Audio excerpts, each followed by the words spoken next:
নমস্কার বন্ধুরা, আপনারা দেখছেন রাজকুমারী কুকিং হাউস। রাজকুমারী কুকিং হাউসে আমি আজকে তৈরি করে নেব কচু কুমড়ো পই দিয়ে একটা সুন্দর রেসিপি।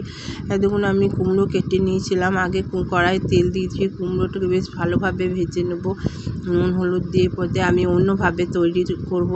আজকে সবজিটা সেদ্ধ করব না, আমি সব তেলে ভেজে তৈরি করব। এই দেখুন, কুমড়োটা বেশ ভালোভাবে ভাজা হয়ে গেছে। কুমড়ো তুলে নিয়েছি এবং তেল দিয়ে দিয়েছি ফোড়নে 5 ফোড়ন, শুকনো লঙ্কা দিয়ে কচুটা দিয়ে দেবো। কচুটা দেওয়ার পরে এই দেখুন, কচু দেওয়ার পরে ভালোভাবে নেড়ে চেড়ে কচুটাকে বেশ ভালোভাবে নুন হলুদ পরিমাণ মতন দিয়ে পরে রান্নাটা করে নিতে হবে। তারপরে ভিজিয়ে রাখা ছোলা কলাইটা দিয়ে দিতে হবে। ছোলা কলাইটা বেশ ভালোভাবে দিয়ে দিলাম।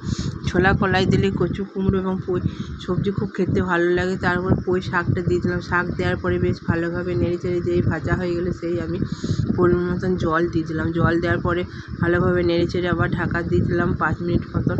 ঢাকা দেওয়ার পরে তারপরে আমি কুমড়োটা দেবো, কারণ কচুটা একটু সেদ্ধ হতে দেরি হয়। কুমড়ো একসঙ্গে দিয়ে দিলে কুমড়ো গলে যায়। দেখুন কচু কত সুন্দর সেদ্ধ হয়ে গেছে। আমাদের দিকে ঘুষকরা কচু খুব ভালো সেদ্ধ হয়।